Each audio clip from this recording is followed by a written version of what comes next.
Ladies and gentlemen,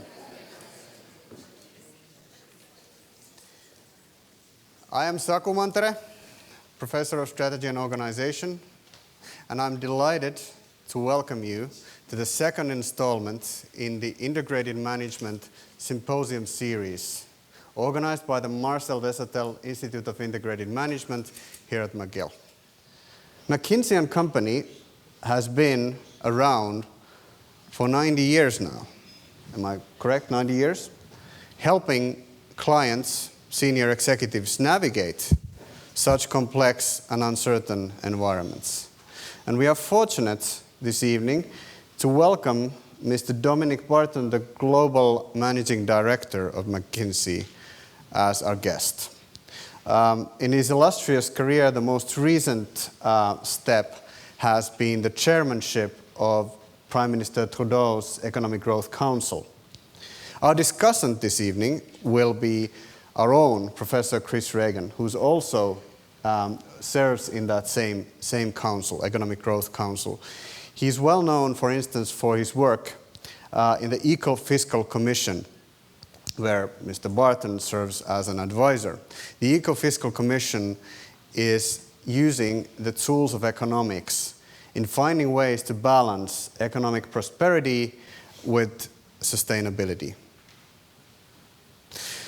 There will be a Q&A after the discussion. Now, without any further ado, ladies and gentlemen, let's welcome Mr. Dominic Barton and Professor Chris Ragan.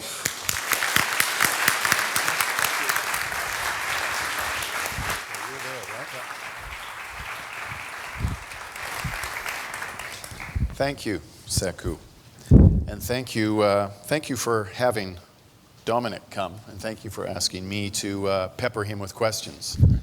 I will try to be the polar bear to his walrus, and I hope I'm not dead at the end. Okay, so we have divided the conversation tonight into 5 sections, and integrity floats through all of the sections. So let's start with McKinsey and integrity.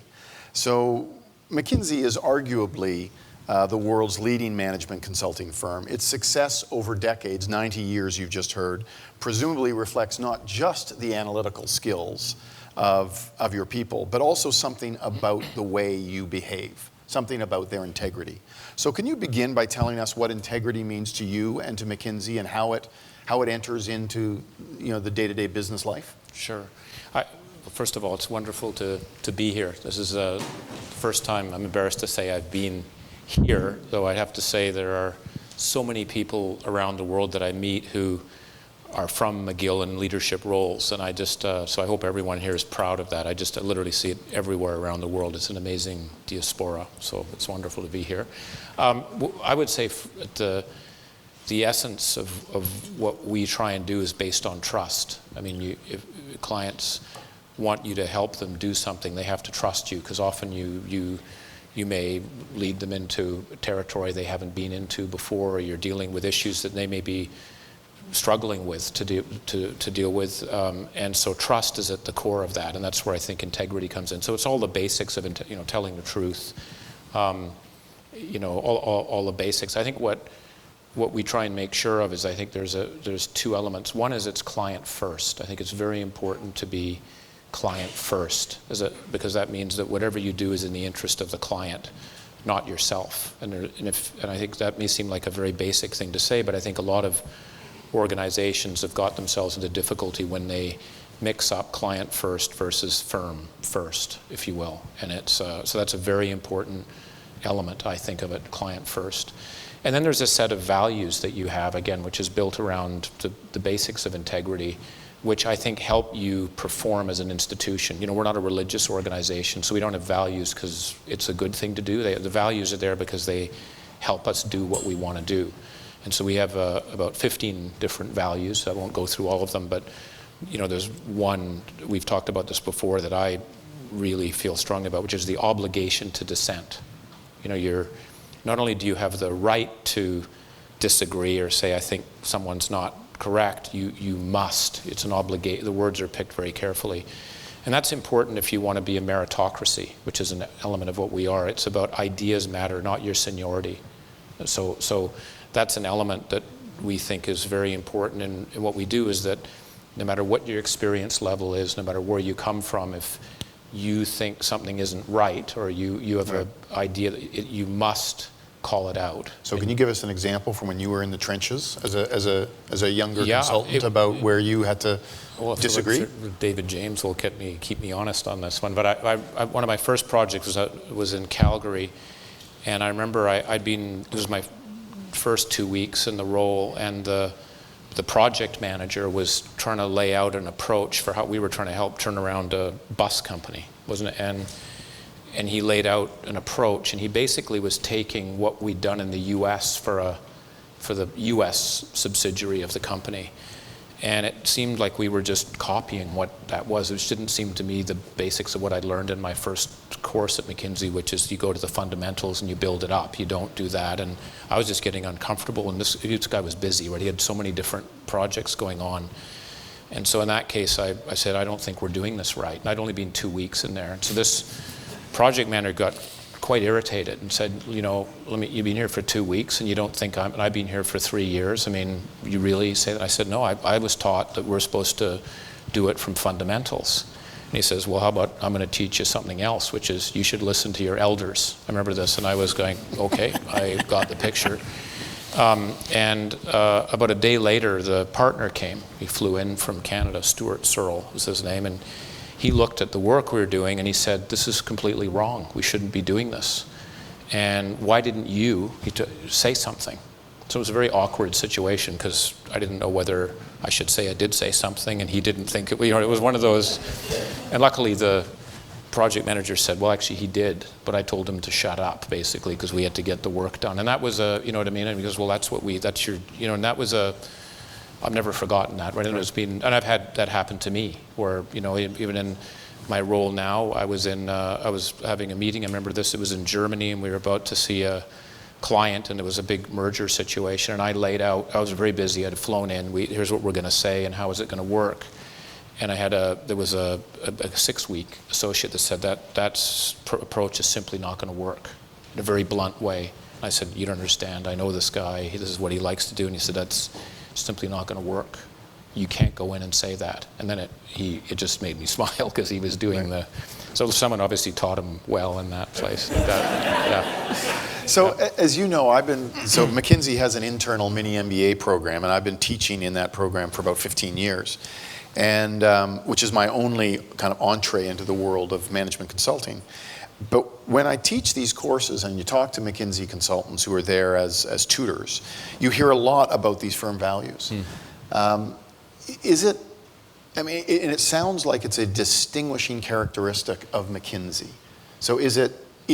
I mean, or do all management consulting companies have these values that they take very, very seriously? I think people do. I think if you're in the trust business, if I could call it that, we don't even like to use that word, but if you're in the trust profession, you have to. I mean, there's a book. We have a lot of nasty books written about us, which we probably deserve. But one I would recommend looking at is we'll one come back to that. You deserve that? Okay, I'll just write that down. Charlie Ellis has written What It Takes, and he's looked at 5 different, in a sense, professional firms. So he's got, the Capital Group, the Mayo Clinic, McKinsey. He still includes Anderson in there from before it went. He believes it had, and it's really.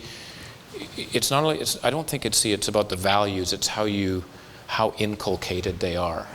So one of the things he talks about is recruiting, because you see in these firms we do an endless approach. We're lucky to have some people we've recruited here. It's quite a brutally long process. There's at least 20 people that are getting a chance to look, and most people say that's just too much. Why don't you do 3 and you know whether they're in? Well, we think that's really important because you get a sense of what someone's like, and then how that decision is made is all part of the process. So the execution of it is fundamental. How you evaluate people. We spend piles of time in evaluating people, and a lot of that's around behaviors, values. Are they client first? How do they treat team members? Do they, so that's execution. I think is the key. And I say this not sounding like we're some sort of church, because we've had some pretty big failures on it too. So you spend a pile of time evaluating people, but you also spend a pile of time training people. So the mini MBA in which I teach is one of, I don't know, dozens of internal courses. So is that, I mean, how much of that is about integrity and about trust and about earning client trust? You should tell me on the mini. I haven't been to the mini MBA for a well, while, I'll tell you, so I don't know. In the mini MBA, I'll tell you where it comes up. So we have this case, we have 5 case studies, and one of them is called, it's a fictional case study, it's called Kazakhstan Motors. And the basic story, it's a great one. And we probably have to change it out of political correctness now. But it's basically, it's a car company. You're trying to fix their situation, but what comes in the end of the case is if you donate to a political party and they win in an election, then they will give you tariff protection or something. So it basically comes down to an expected value computation, and basically it's how much are you prepared to pay to do this support. Right? And so we do go through the economic analysis, and then we always save 15 minutes, which is a huge amount of time in a McKinsey mini MBA because there's just no time for anything because it's solid work. But 15 minutes for a tutor-led discussion about the ethics of the case. And then it leads to a dinner time conversation about firm values and obligation to dissent and all this kind of stuff. But that's where it comes in mini MBA. I don't know where the integrity comes in the other many programs. Well, it's in all, like we have for new people that join, everyone has to go through, we call it Embark, and it's basically a 2-week program too, where you're taught, it's really the history of the firm and crossroads or forks in the road that we've had, and then people talking about tough situations. So that's very values intensive. Our engagement manager, when you first become a project manager, that's a 2-week program, and you're learning skills about it, but it's also, we try, and we usually have people we have clients come and talk about what they appreciated, what they don't like, and that type of thing. So I think it is a core part of it. And then I do think the evaluation matters. I mean, that's where, you reinforce it or not, and how people move ahead. Okay, so let's change the topic slightly and talk about actually dealing with the clients and in their client situations. So when you're dealing with clients, and most of your clients are corporate clients, when you're dealing with their competitive environment, are the problems that you're encountering, are they mostly kind of technical problems? Are they economic problems? Or are they people problems? I think they're actually all of the above, because what we're dealing with now, I'd say the nature of our work has been changing significantly over the last 3 years. There's much more business model redesign going on now. And I'd argue that if you're a successful company, that's even more difficult to do because people say, why do we need to change? And so there's always a technical aspect, but a lot of it too is what orthodoxies do we have to challenge about ourselves? And that's, you inevitably get into resistance. People say, well, you better, that even values, these are values that held us in good stead. Why would you ever challenge that? We do. And so all of that comes in. Probably the hardest thing to deal with is the resistance. So that resistance, I mean, if you've got a technical solution to an economic problem, a business problem that is relatively straightforward, but it gets blocked. It gets blocked by personalities, institutional rigidities. So do your consultants end up being experts in conflict resolution as much as they are experts in financial analysis? Yeah, I mean, I think it's human nature, right? About what, there was a study I remember being involved in where I really learned that. We were working for an oil company, and we were putting in convenience stores. All right, I'm being so old in McKinsey. This was actually a new thing at the time. It hadn't been done. And we spent a year doing the work, the strategy, the implementation. We literally build stores in gas stations. I pumped gas for 4 weeks as a gas just to learn how it. So I was really deep in this, and this was a very large. Did it take 4 weeks to learn how to? Well, I was slow. I was slow. I was very slow. But you learn in that. I have to say, I learned, and it was actually a bit embarrassing because you're not allowed to talk about our clients. And I had people from my university at UBC saying, "Hey, Dom, are you okay?" Because we're not allowed to talk about our clients. I said, "Yep, this is my job." And they'd say, "Wow, okay, good. I hope you're." I said, "I'm happy. I'm doing this job." And it was, but it was really because we were running this a store, basically, right? To figure out how it would work, how many people would actually buy. We were trying to how could we give people, especially from Toronto, a breakfast in 2 minutes with a newspaper, and meanwhile get your tank filled with gas. That was sort of the offer, right? Because people were 75, remember the 75% of people don't have breakfast when they go into work. They're hungry, they're ticked off because of the traffic. So that was the proposition we were doing. Anyhow, cut a long story short, this was a $1 billion EBITDA opportunity. It was a big opportunity. We were doing it with a client, and the client wouldn't make the decision, right? And I was down and working in the retail part, and they wouldn't agree. And I was going, oh, these guys, what the hell is the matter? I can't believe they wouldn't do this. And there was a partner named Sun Yat-sen, who was one of my mentors, who took me aside and he said, you're the idiot. And I said, what are you talking about? It's $1 billion and these morons won't do it. I mean, what's their problem? He goes, you are going to spend 4 weeks figuring out why they are not doing it.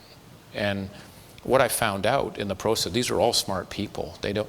What I found out is, okay, how do people actually make decisions in this organization? I didn't know that, right? So I figured, look, good idea, makes a lot of money. I'm working with the client. These people think it's good. I actually didn't know how people made decisions, right? How big decisions were made.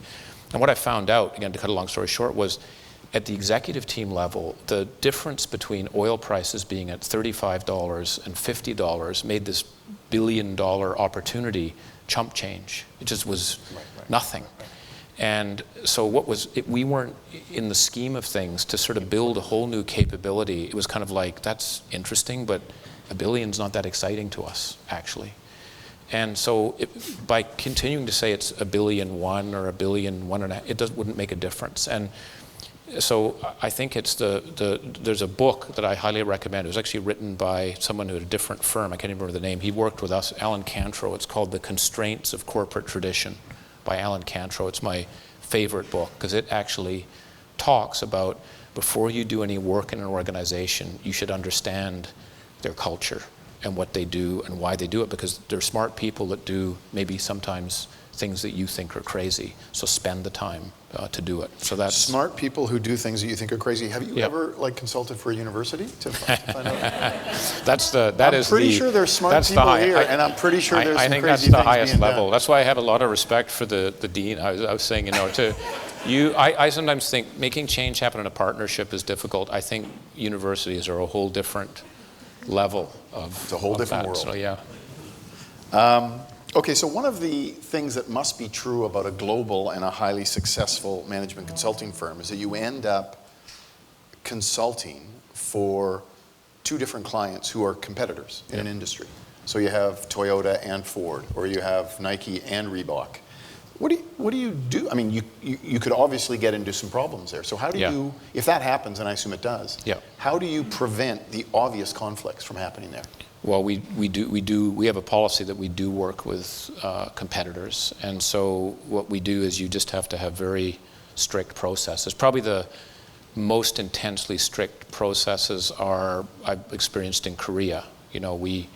Working with these people literally would they get almost violence with each other. So if you work with Samsung and LG, that's a difficult thing. So there we have to have people basically in different buildings, different servers, different, you have to be, the Chinese walls notion are iron walls, if you will. How long people are allowed to work, how you share information, what's allowed to, what resources you access to be able to do things. So it's obviously, it's very serious because that's again the trust issue that comes in.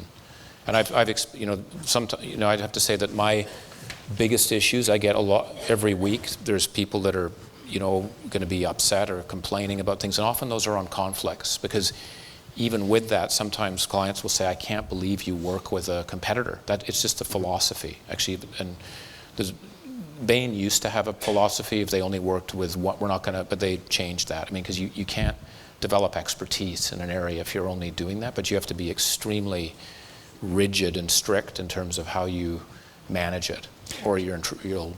So I'm a macroeconomist. One of the things that struck me as being very cool about McKinsey, and there are many things that are very cool, but is the McKinsey Global Institute, right? Which is basically a macro think tank, more or less, within McKinsey, where they often bring together this Micro. industry data Yeah. from competing firms, Yeah. and they put it together into studies. So, Yeah. so here so for some parts of what you're doing, you're keeping this data separate, Yeah. and for other parts, you bring it together. Yeah, to and we have actually to do be global studies. I mean, this is where we could all talk about data. We were talking about with some of the students before. I think that data analytics is such an important area and change in what we're doing. But as you said, with the Global Institute, it actually started because one of our colleagues in California was trying to figure out what's happening to productivity and what's technology's impact on productivity.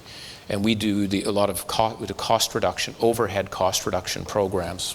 And David James knows that he used to drive a lot of that work we were doing. And so if you imagine you've worked with 3,000 organizations where you've literally gone down to how much time does it take to fill this glass of water and how long did it take? So we have the micro view of organizations.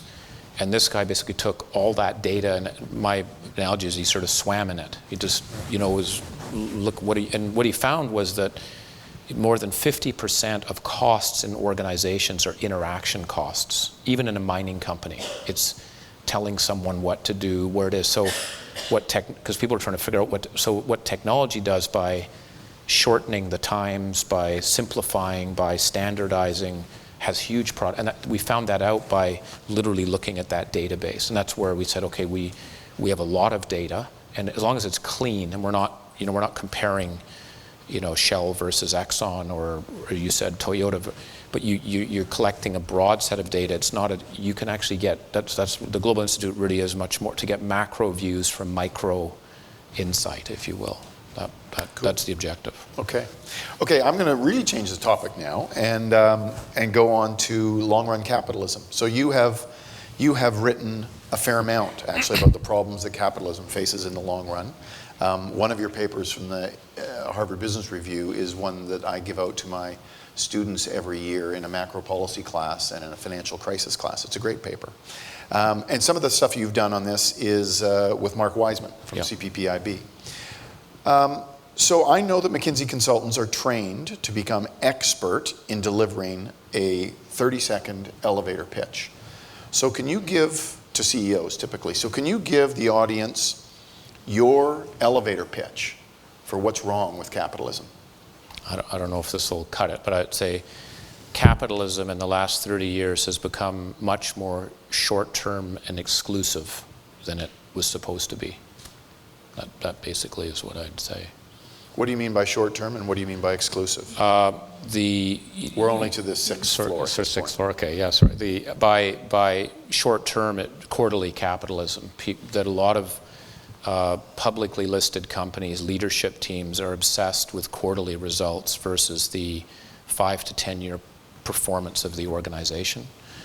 And by exclusive, what I mean by that is being completely focused on shareholder value at the cost of any of the other dimensions: health, the talent pool, the innovation, sustainability, trust, because you got to deliver results. And I'm being black and white, but that's the essence of it. Okay, so let's actually let's think about some of the solutions to that. So there's a lot of literature that suggests that privately held firms, as opposed to publicly traded ones, are better able to, because they don't have to have those AGMs and the quarterly results, they are much better placed to take a long-run view. Yeah. But of course, one of the beauties of the publicly traded corporation is that it has ready access to financial capital in large volumes. So if you have the privately held firms and you get the benefits of the long-run view, how do you, at the same time, get the access to the capital that they need? Well, just on, one thing I'd say is in the last 3 years, we're seeing a higher proportion of privately held firms, over $1 billion, than publicly listed, if you will. So I think there's been a shift toward private for some of the reasons you're mentioning. I think what's different now is that there is access. You can get private long-term capital. Pension funds are much more comfortable now than they were before in providing, $1 billion or $2 billion to a private company. Those can be arranged. The ability to raise private capital, family offices that have been established with literally hundreds of billions of dollars will back private companies. So I think the access to capital is less an issue. My own personal view of the ideal governance is a publicly held company with a long-term minority stakeholder. Because one of the other benefits of a publicly listed company is you get a lot of people analyzing you, right? You get all these analysts. I don't like the quarterly results and having to listen to analysts tell you what your cross-sale ratios of hash browns were last week, why are they, all that. But you get a lot of people analyze. You get a lot of information, and the question is just not to get sidetracked by what the short-termists are saying. And if you have a long-term minority, that could be a pension fund, or it could be a family. And that's why I'm also, some of my McKinsey colleagues really don't like me saying this. I don't mind having different dual shares. I think that's good governance too. I don't think there's anything wrong with that, because there's stability in the system. The dual share structure. The dual share well, that's never an issue in Quebec. Yeah. Hardly. Yeah. Okay. I can't think of the last time that's come up. Yeah. But if you have a long-term minority shareholder, is that, don't you need some of the power of the control? Why not long-term 51%? Well, because I think it's, you don't need, by minority, I'm sort of saying like 5 to 7%. So it's not small. 1%, right? But it's 5 to 7%. That has a lot of influence in the place when it's usually a very fragmented shareholder base in a publicly listed company.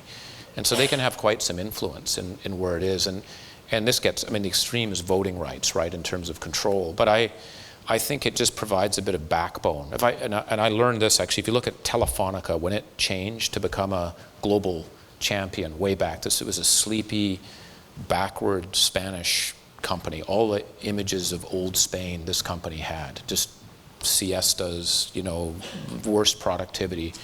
You got a CEO that came in, one of the first things that he did was change the investor base from retail investors, and found a couple of long-term investors, Capital Group, and said, this is going to be a journey. It's going to be an ugly journey. It's not going to be nice straight lines. It's going to bounce around as we move through it. I need you to back me as we go through this. And he did, and that changed it. Paul Pullman at Unilever was done, when he came in and said, I'm going to double the profit of this company, but half the carbon footprint. A lot of people said, and I'm not doing quarterly guidance. And if you don't like that, sell my stock. And what he said about 3 weeks after that, he realized that it's easier to lose your shareholders than gain them.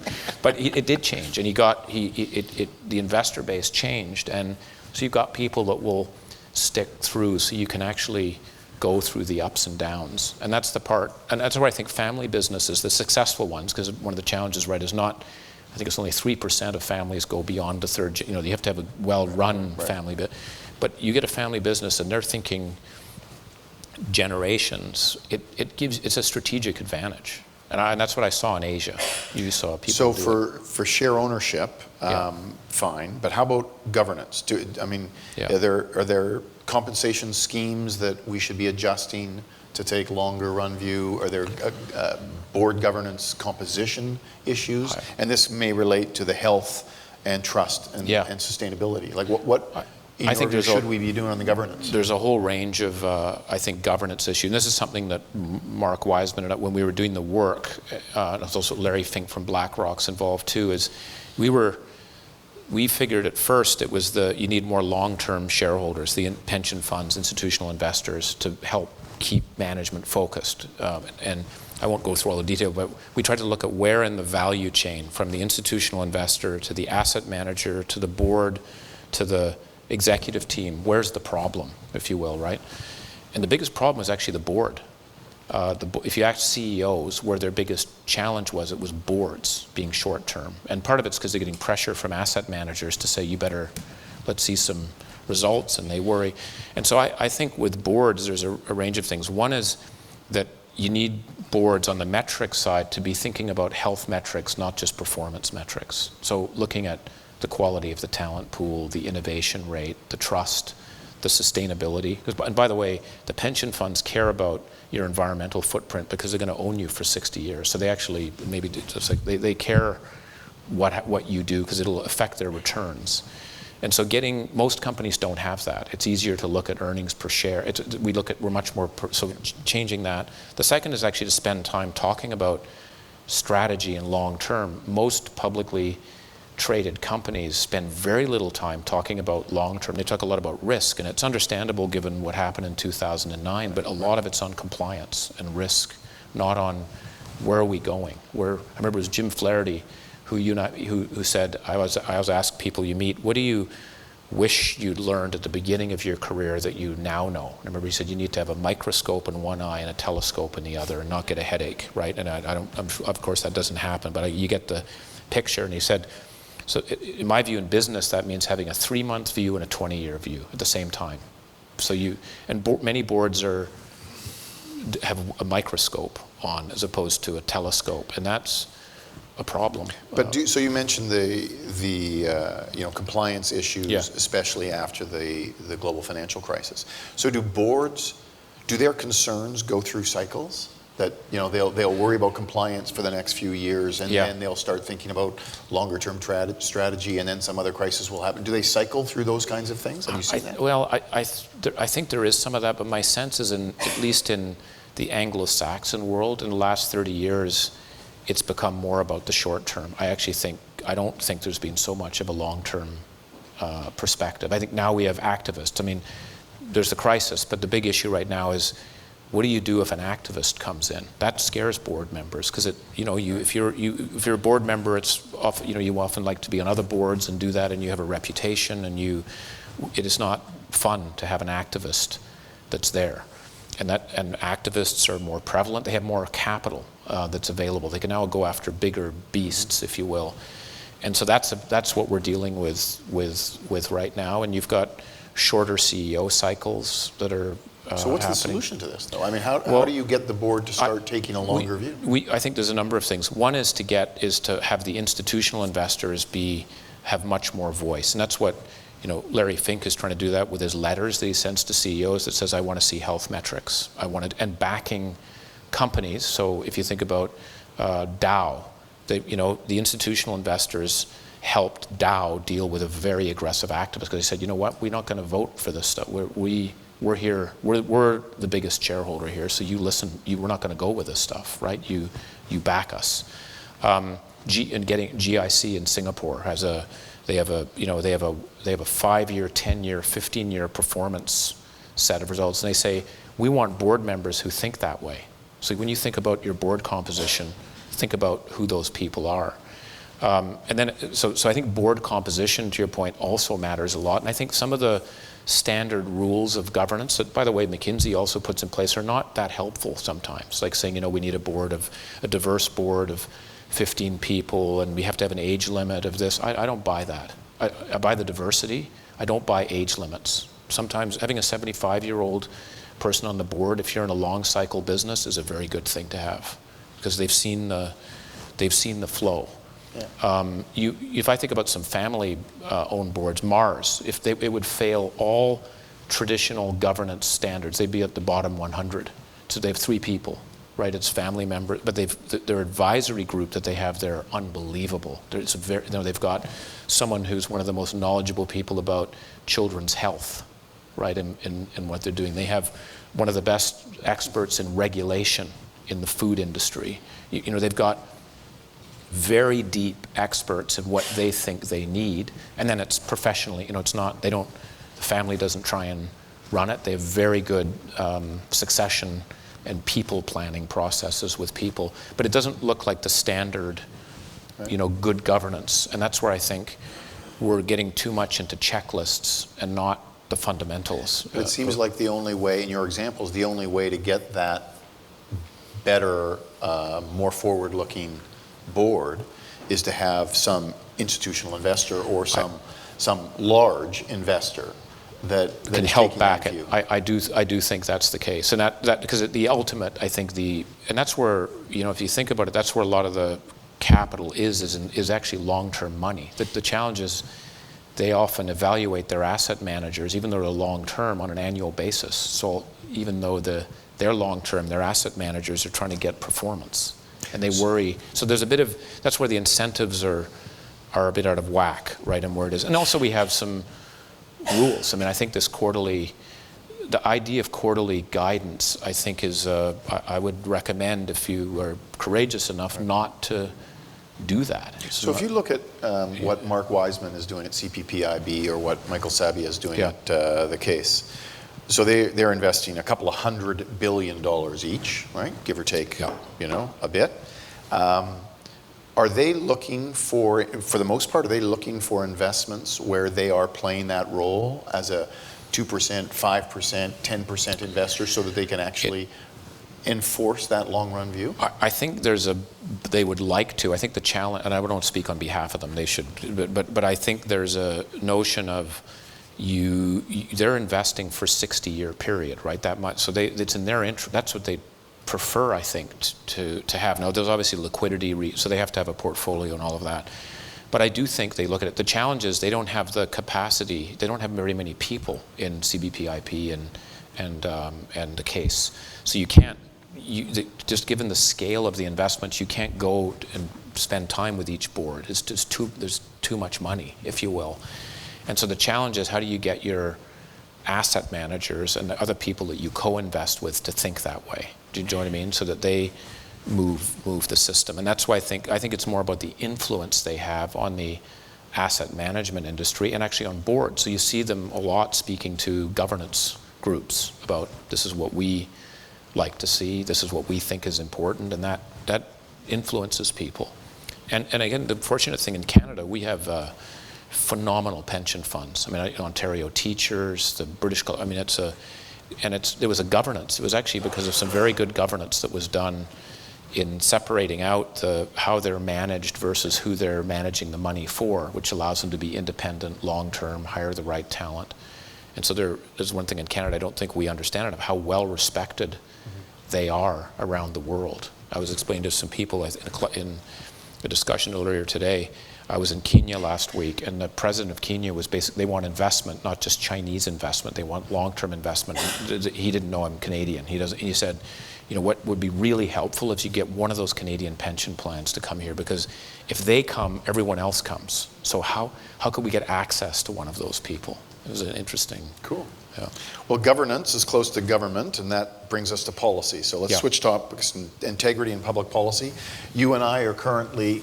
So see, that's okay. So there's ripped apart on the. That's the public servant that is being devoured. Yeah. So you and I are currently involved in two projects together. Canada's Eco-Fiscal Commission, which I chair, and you sit on the advisory board. And the Finance Minister's Growth Council, which you chair, and I sit on as a regular guy, and so does Mark Wiseman and Michael Sabia. So let's talk about those things for a bit.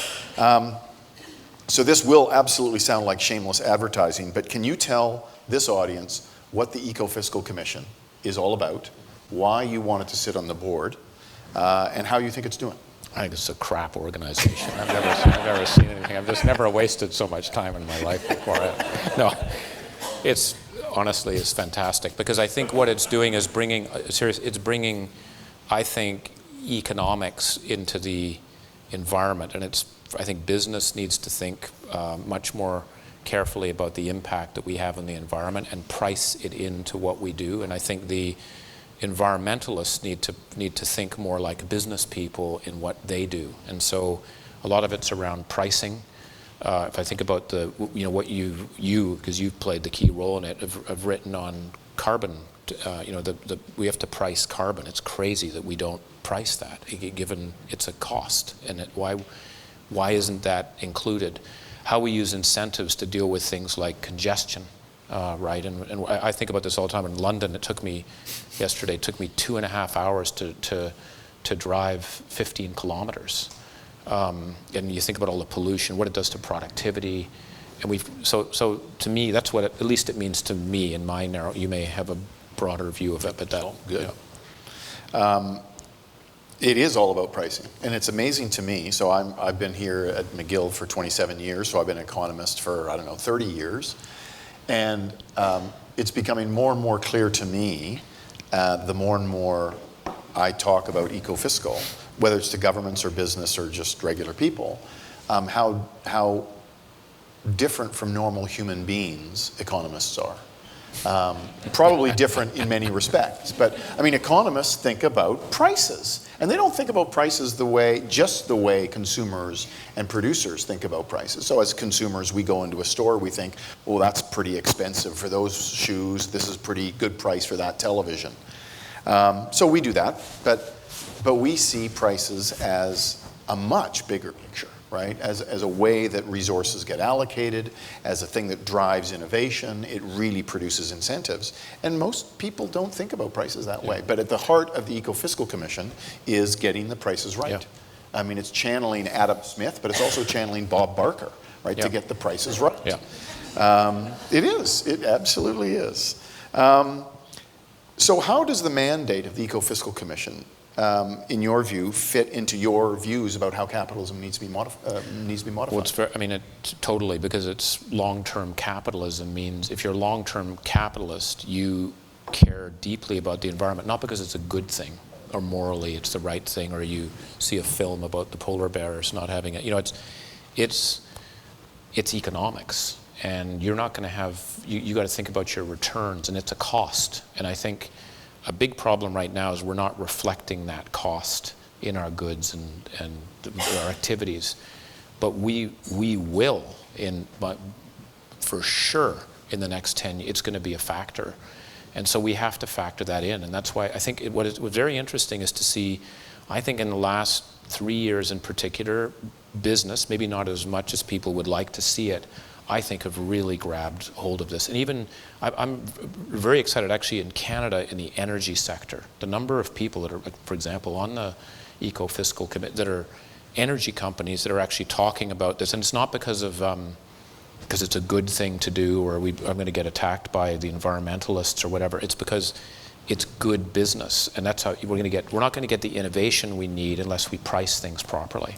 And you got the Chinese, by the way, who are being very aggressive on this side in terms of the KPIs for businesses, the KPIs for mayors, and I think it's going to be one of the biggest business opportunities that's out there related to carbon. One of the advisors on the Eco-Fiscal Commission is Steve Williams, who is the CEO of Suncor, which is Canada's largest oil company. And he stood up in an Eco-Fiscal event about a year ago in Calgary and said, the world needs a carbon price. And yes, it's a cost, but it's going to actually improve our business in the long run. So when you've got people like that, and Elise Allen from GE Canada saying the same thing. And pension funds that again, believe it and look at it. I think that, but we still got a long way to go. I mean, I was thinking about this actually as I was staying at the Fairmont, which obviously is going to get refurbished, I hope, in some particular time.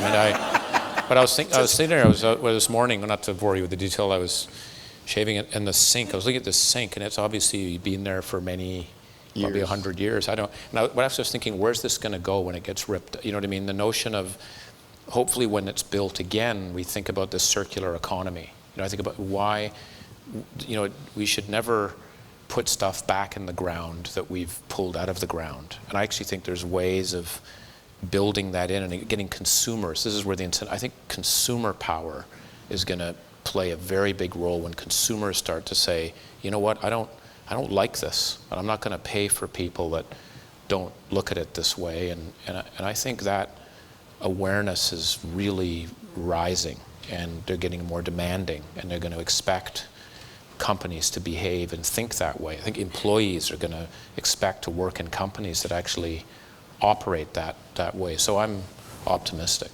Good. Now, let me talk about the Growth Council. So your chairmanship of Bill Morneau's Growth Council comes with a bunch of pro bono work from McKinsey and from others, right? Yep. From, I think you everyone said that BCG is going to be in there. Yep. And so I hope so. We want everyone to join. My sense from having spent a little bit of time in Ottawa is that these advisory councils have existed before, but they've usually not had the kind of structure that ours looks like it's going to have. I don't think they've had any pro bono work from from anybody. So can you tell us how that arrangement came about and why you think that's important? I mean, I honestly don't know how it came. I just got a phone call, right? And it was basically saying from the deputy minister, would you be interested in being involved? I said, yeah. First of all, when I'm involved in a lot of work in different countries.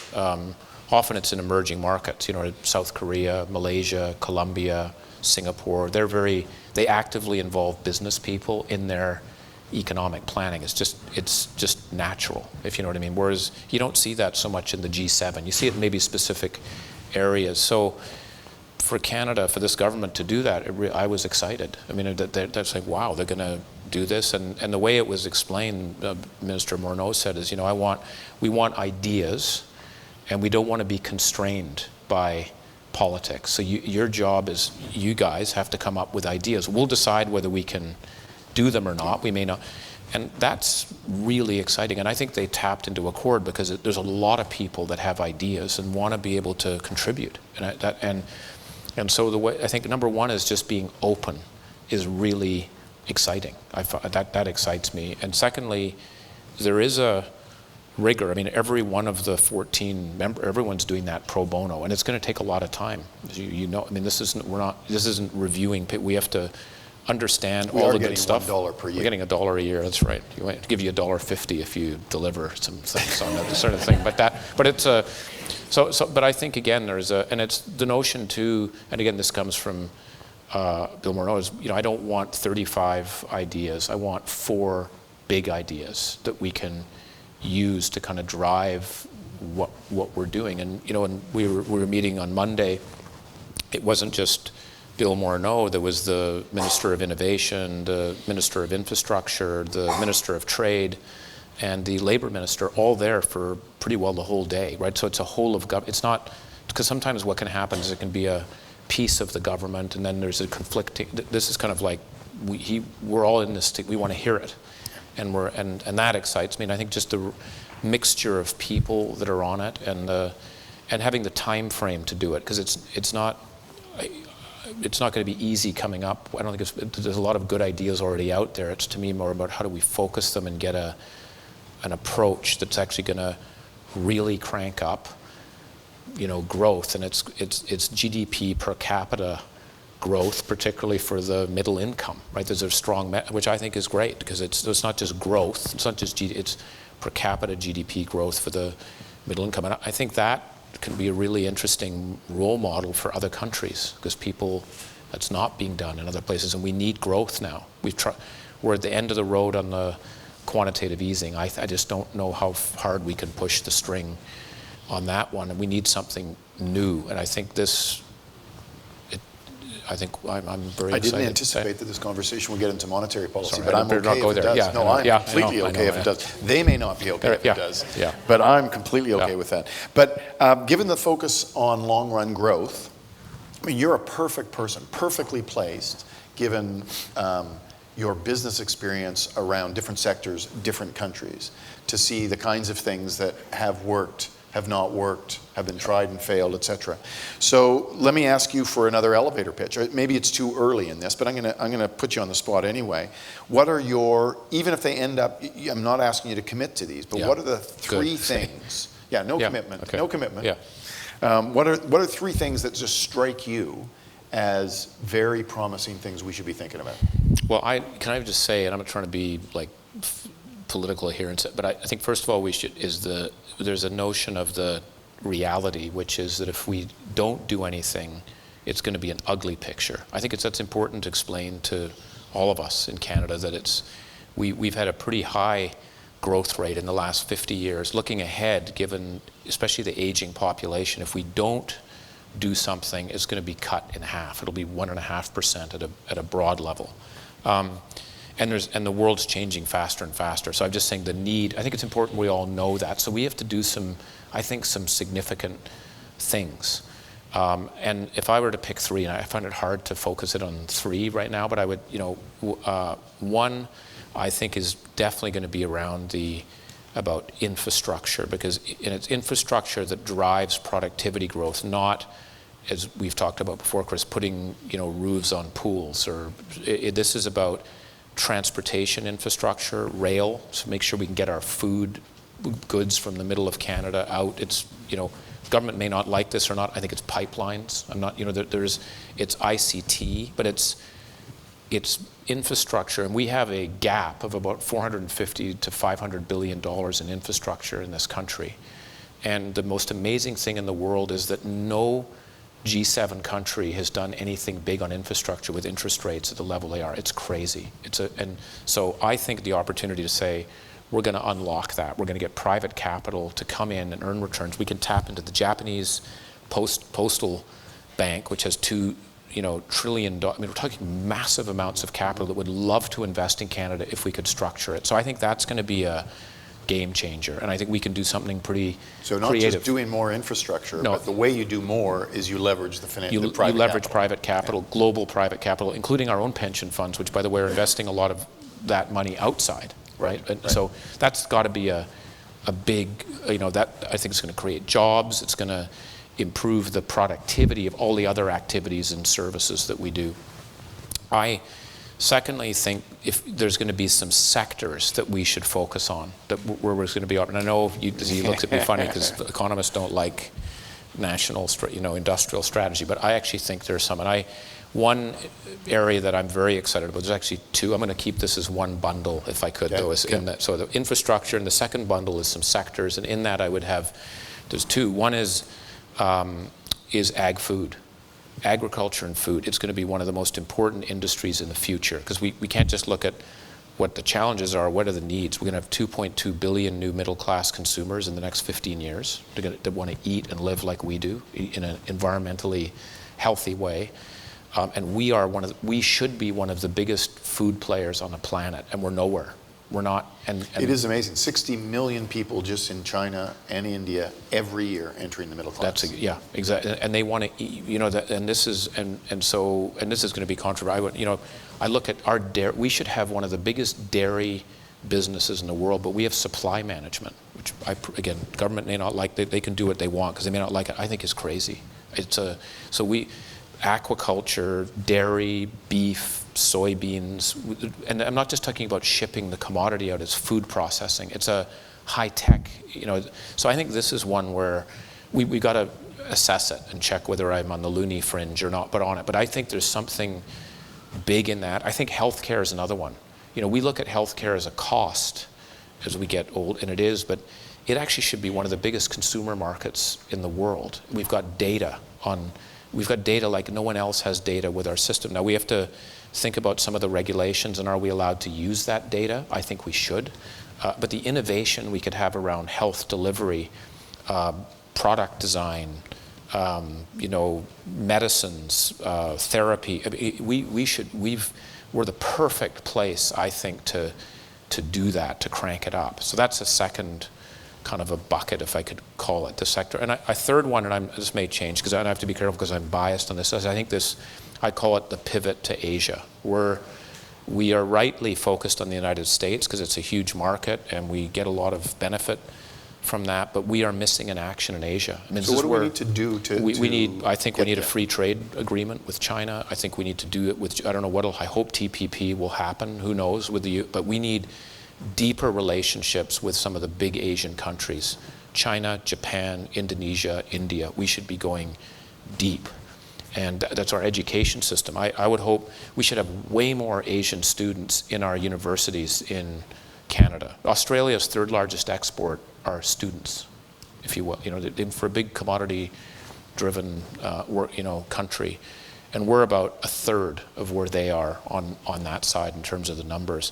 So that may be completely wrong, but those are three I would look at. I'm sure there's innovation we're looking at, as you know, too. We're looking at how do we get the SMEs to, which we're very dominated by that. How can we get them more into the global markets? I think with technology, e-commerce, we could do a lot more to help them tap into the global markets because there's new ways of getting information out to people. And that's where, again, the transportation and infrastructure will play a key role.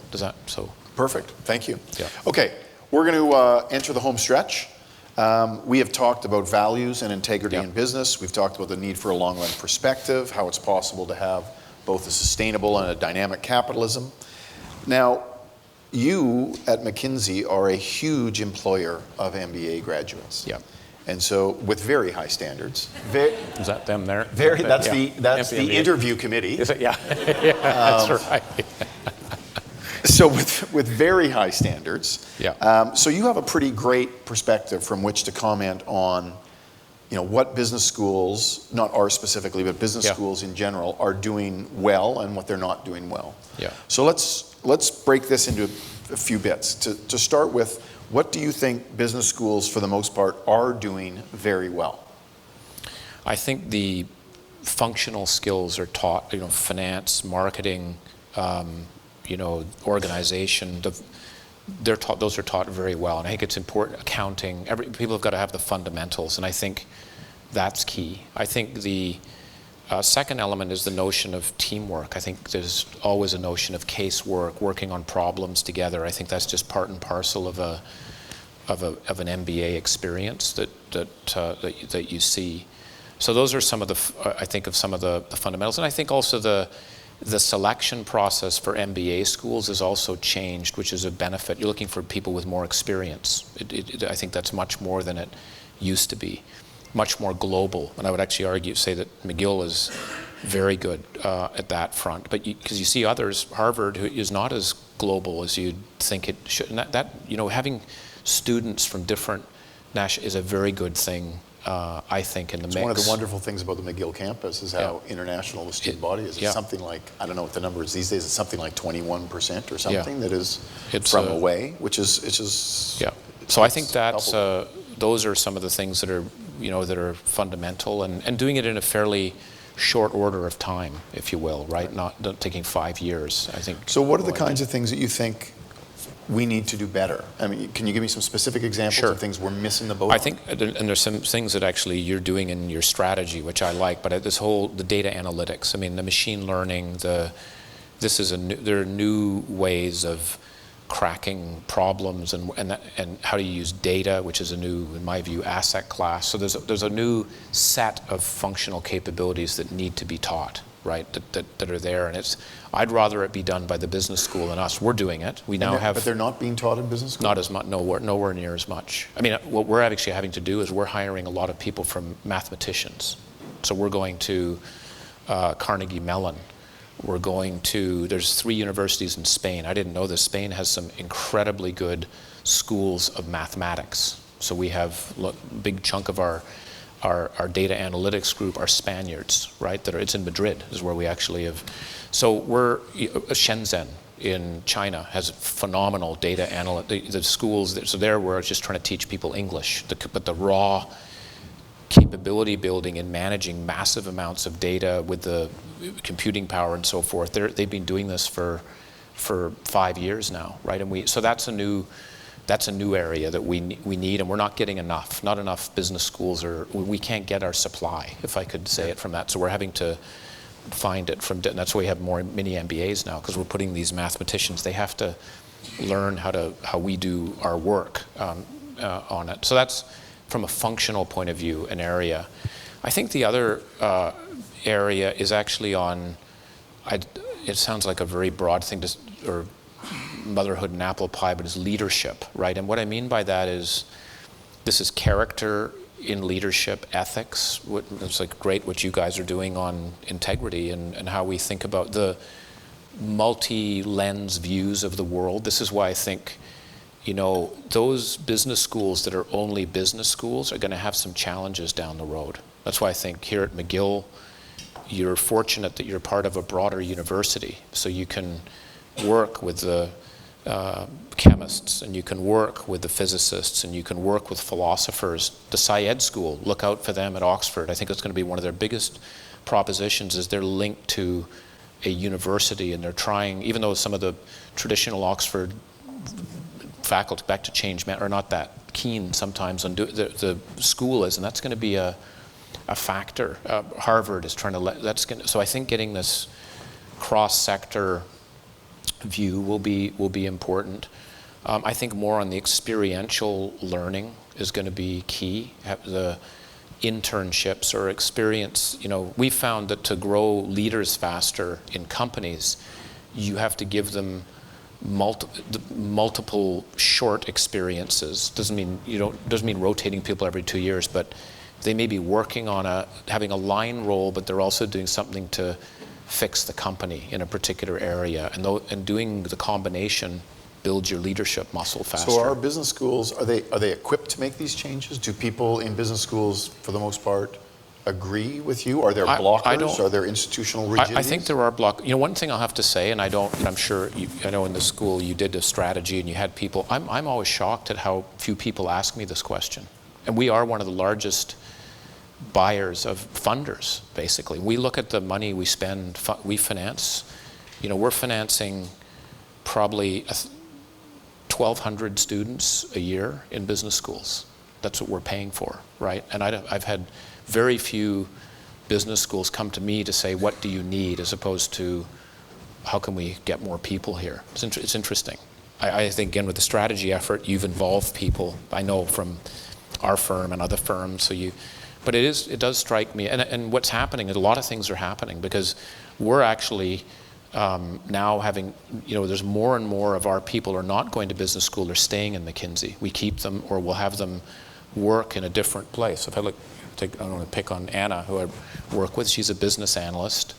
I'm trying to encourage her to go work for the government of Togo, right? And go and help run their telecom infrastructure reform, because they need people to go. That probably might be a better experience for her than going to business school, and then we can have her go. I'm not trying to say we need business schools. It's not about that. I'm not trying to, but I'm just saying there's a disruption going on. And this is where I think, again, no one's asked me this, but I actually think one of the biggest values we get from business schools may not be, the MBA will always be a chunk. I'm not saying it won't. It'll be there. I don't think it'll be as big over time as it is, but what would work is to say, when someone becomes a office manager at McKinsey, I'd love to send them to executive education, actually outside McKinsey, to actually meet with people outside McKinsey, not for 4 weeks or 8 weeks, and we'd pay for it. I mean, we may end up paying more for that than so I think there's other needs that we are going to have that we didn't have, that business schools could have. So they need to spend more time, I'm not with us, saying, okay, what are you actually trying to do with someone over a 30-year career, and where are the moments where we could play a role? And I think there's going to be a lot more needs, but it'll be, after 2 years, there's obviously the MBA, but I could imagine one after you become we do partner university now. We literally have, it's a week a year, because there's so much new information. We can't keep our partners up to speed, and a bit like faculty, maybe our partners think they know everything we don't. We can't, and so we have to say, you got to go to school. Faculty, they never say that. Ever say that. Yeah. We're trying to do that. So I think there's actually quite a lot of opportunity, but it may be in some different areas, and you can see we haven't thought about it enough. What fraction of the people you hire now are non-standard hires, are non-MBA? I think it's 60%. 60%. Yeah. Because the whole mini MBA was created. That's right. When you started hiring. That's right. You discovered that there were lots of smart people that weren't MBAs. That's right. And how do we bring them an MBA? That's right. In 3 weeks. And in 3 weeks, you taught them. It started as 4, then 3. And the claim I always heard at McKinsey was that after 2 years of working, you could not basically tell whether somebody had a real MBA or some other background in a mini MBA. You could not tell the difference. Yeah, the only thing I worry about, I agree with, that's what we found that, because we've looked at progression, we study it quite in a detailed way, but the thing I worry about for people who don't do a graduate degree, like they join McKinsey as an undergraduate and then stay all the way through, you miss something about, because I don't think it's just about the learning of the school, it's the shared experiences, it's a chance to step back and reflect. And some of my friends joined when I did as business analysts and stayed through, and they regret not having gone to a graduate school. And I think one of the things an MBA does is you meet people from different backgrounds. There's I don't know how you describe it, but the social side of it, the reflection side of it. So that we'll have to think all of that through. But I think just like in every other there's lots of changes, and that's why I think it's, business schools need to be thinking about reviewing what they're doing on a regular basis, like we have to. By the way, in McKinsey, you could ask the same thing. We don't take our own medicine.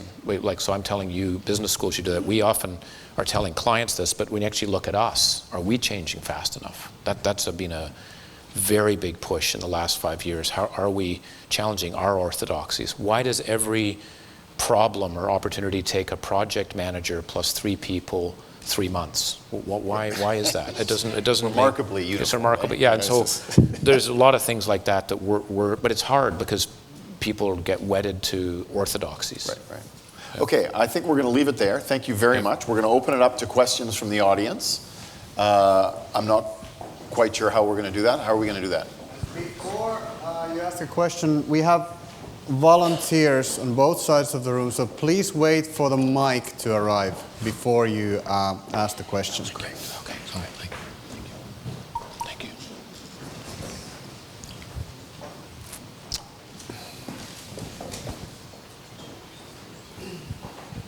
Hi, my name's Leon Scher. I'm an alum of the business school here at McGill. I'd be curious to hear your thoughts on Uber and Airbnb and this new sharing economy insofar as the way it's tapping latent supply and how that plays into a long-term future and how we use our resources.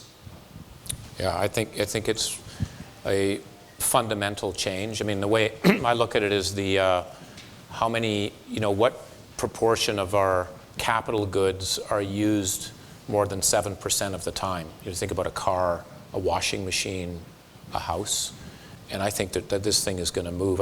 Just being in East Africa last week, I was shocked. There's a Uber equivalent for laundry that's just been set up in Uganda, of all places, right? I wouldn't think, so, and you go, wow, that just makes it, I don't know why someone isn't doing it maybe they are, I'm not aware of it in North America, but I think the sharing economy it obviously is a big trend, and I think we've just seen we're sort of 2% into it. And I think one of the biggest implications, to me, what's most interesting are the second and third order effects. Obviously, what does Uber mean for the auto industry in terms of how many cars we actually need? What does it mean for the housing industry in terms of, even with Uber, whether you build garages or, you think about the design of what we do, and, how many young people today actually want to own a car? How many young people today want to have a driver's license? I mean, when I was growing up, if you wanted a driver's license as soon as you were 16-year-old, by the hour you were in to get. Now people, I'm trying to convince my son to get a driver's license because I said, it'd be good if you drive. And he said, why? I said, it's just a good thing to do. Whatever. So I think it's a big deal, and I actually think it's going to have very big implications how we think about growth, right? Do we need to have white goods, hard goods, to be able to be happy and grow? What makes people happy? How do we measure GDP? So I just think we're at the early days, and I think it's going to have a profound effect on our resource usage.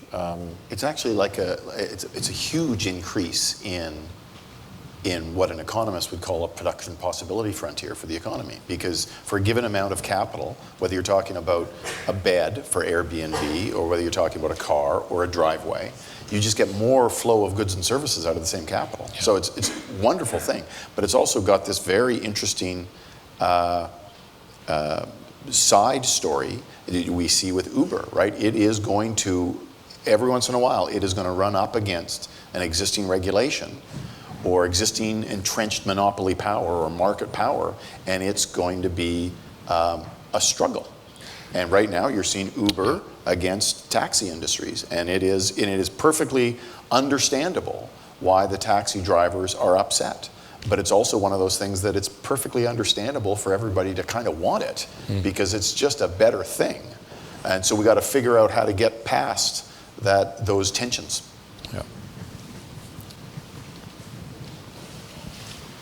Hi, my name is Jeremy. I'm also an alum from McGill. My question ties in very nicely to this question. It's about automation in general and how now we see, mostly in the manufacturing and industrial sector, a lot of automation coming in and eroding the value proposition of human labor. But a lot of people neglect that in the services industry, and lawyers, doctors, financial analysts will eventually see their value proposition be replaced by software that's getting more intelligence, makes fewer errors, and is less expensive. Basically, my question is, how can governments and the private sector as well position themselves to also not miss out on this inevitable trend of automation, while also handling the societal fallout of having a large portion of the population that is rendered useless from what they used to do? Yeah. Well, I think it's going to be one of the biggest issues of our time. This is what we were talking about this in the Growth Council too, is just looking at actually how jobs are going to change. We need to look at that because, if you think about an example of automation is the driverless car, right? And that is here now. We did a McKinsey we have an advisory group meeting in California about a month ago in San Francisco, and we had two people from venture capitalist firms drive up, and I was shocked that this is how ignorant I am, they actually drove up in a driverless car. You're allowed to have a driverless car from Silicon Valley to San Francisco. In the city of San Francisco, you have to drive it, right? And one of the guys who was there they're from the investor in Tesla and in SpaceX. And what he basically said was 20% of jobs in the US are commercial drivers, right? You think that's a big number, as truck drivers, taxi drivers. That's what he said, right? This number. And he said, and he showed us a picture of the next generation Tesla car, not a cartoon picture, but a design picture. It has a picture of basically two couches, no steering wheel, with windows all around, right?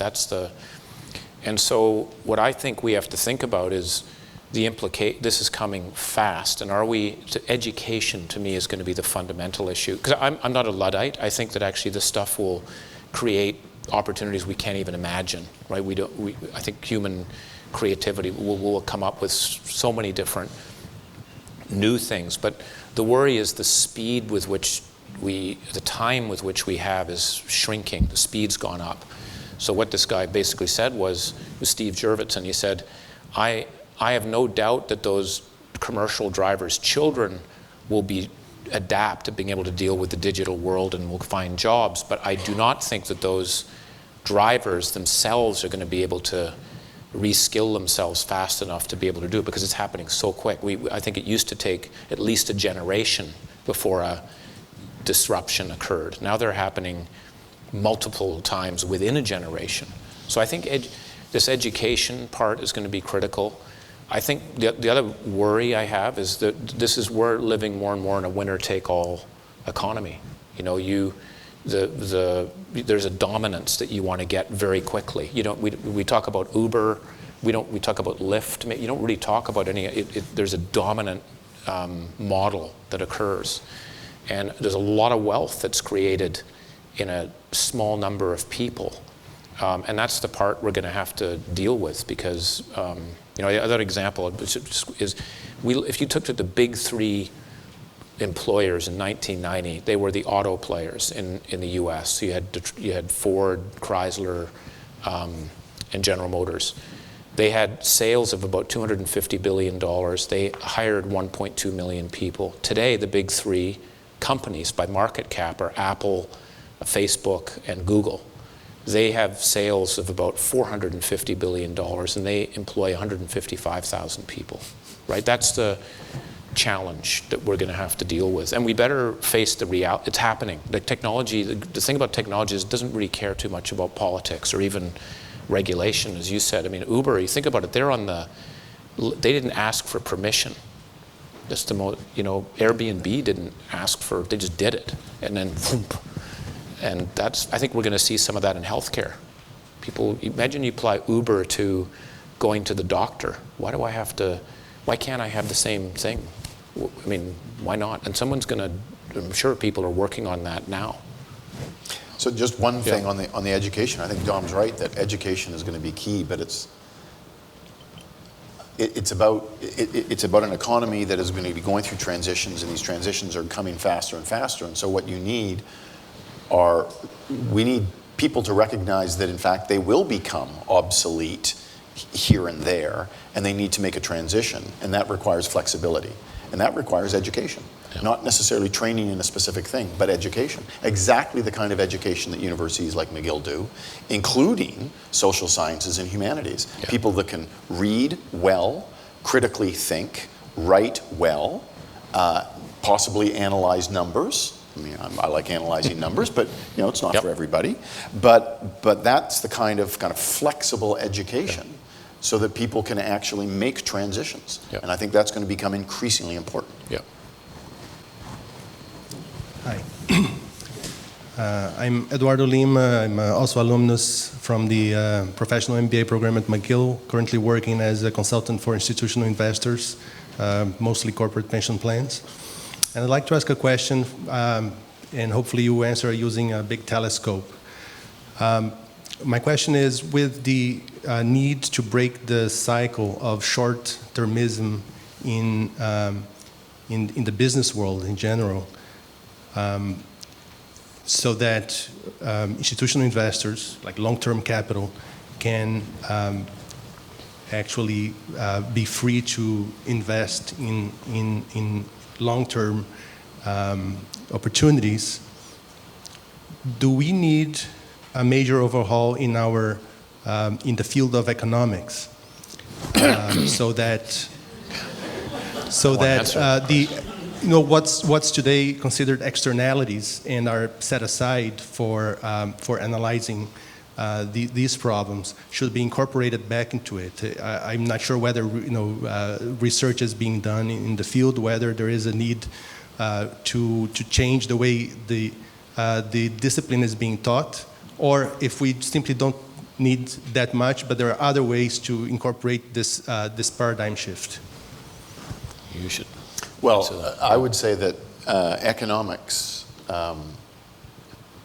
as practiced in universities, has all kinds of problems, but I'm not sure that's one of them. I'm not sure that I would blame poor governance and a short-run focus in business on their economics training. I think it's somehow more fundamental than what we're doing in the economics profession. But we do have lots of problems in the economics profession. I just don't think that's one of them.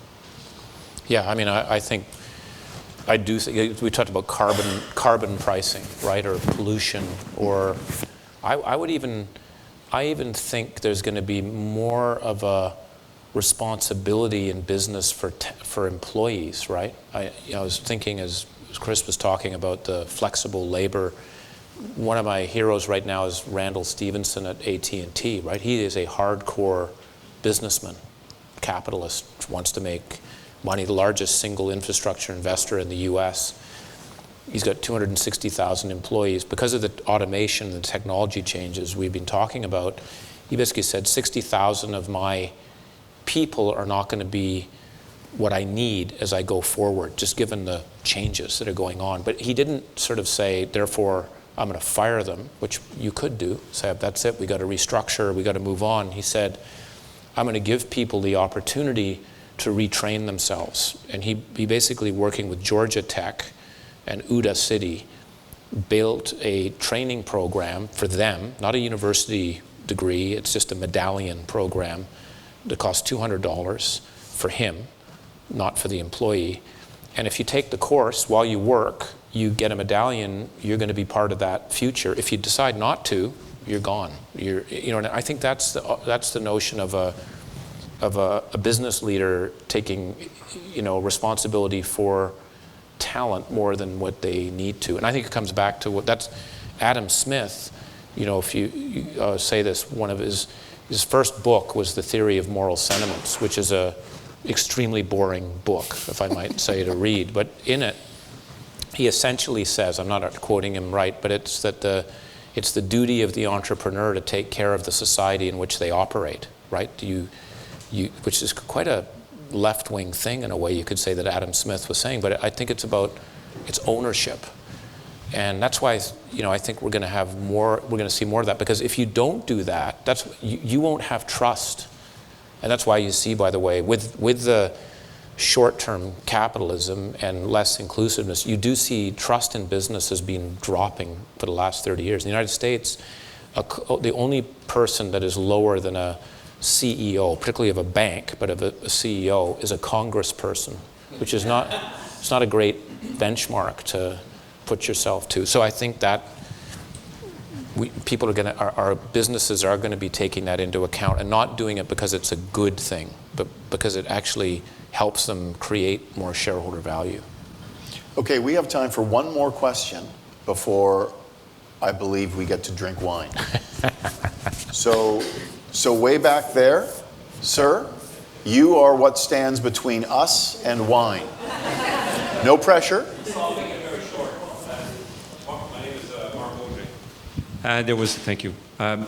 There was a discussion about drawing on the MBA pool and how that was important and how it plays a critical role in building your pool of knowledge within McKinsey. This is a learning institution.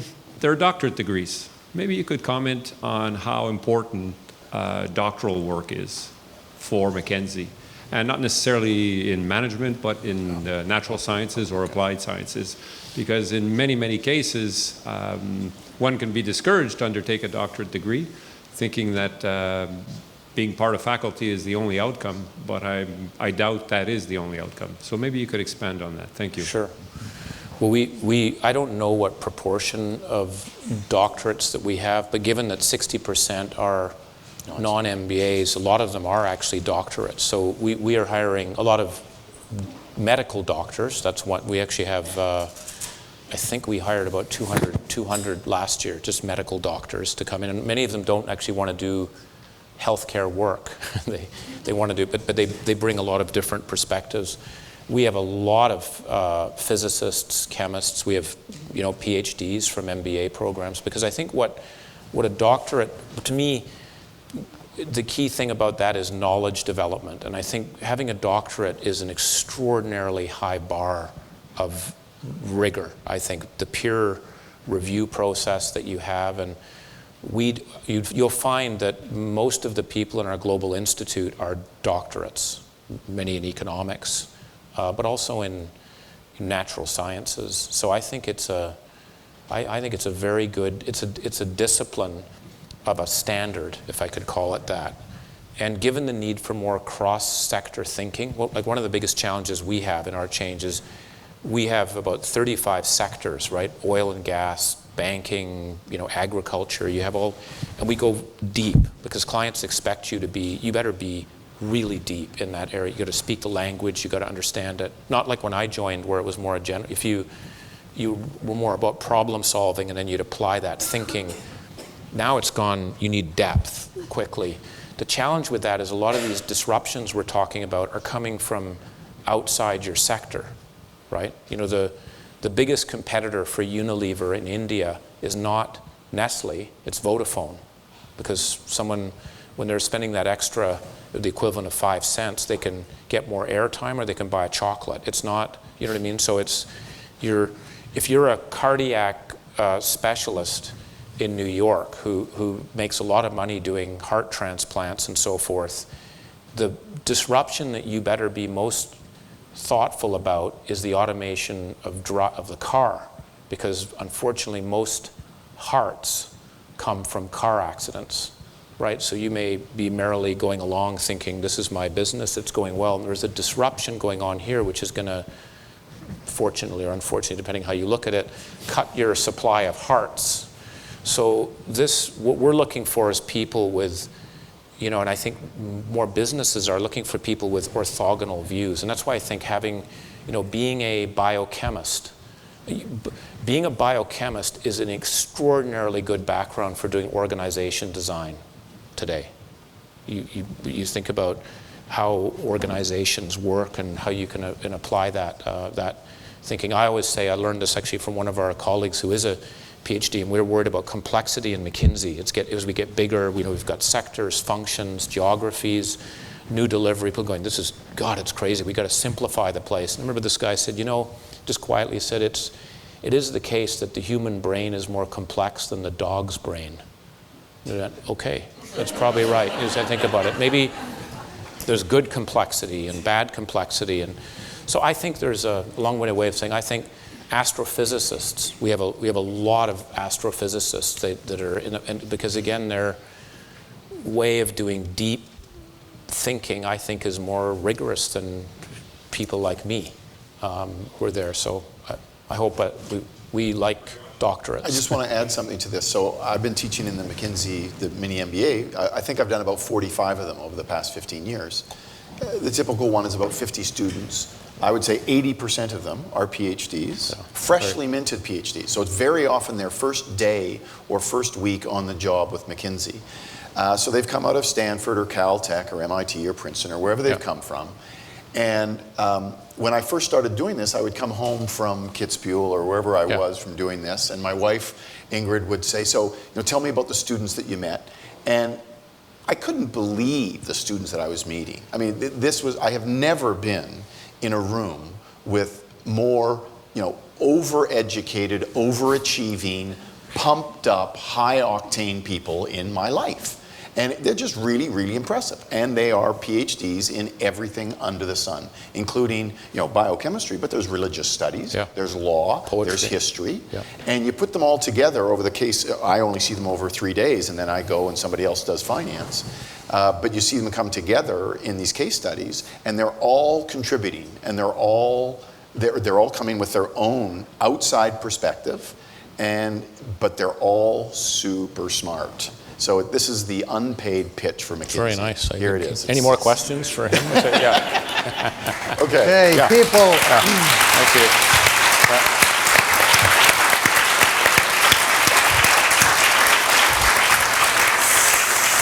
So it turns out that I'm the guy who stands with you and the free booze. Just a couple of words of thanks. Thank you for our student volunteers for making this happen. Thank you for Adam Halpert and Megan Poss. Where is Megan? Megan is there. For all the heavy lifting that went into the design of this event, as well as the other events that we've done. And obviously, thank you, Christopher. Thank you, Dominic, for a thrill ride. We know that you get $1 salary for the Growth Council, and you know that it's university... not even a US dollar, it's Canadian. Okay, the university salaries we know are great, so what we can offer is a really fancy McGill mug. So that is going to be your payment, so thank you so much. So which one is this one? Thank you, sir. You did well. Thank you, sir. Thank you very much.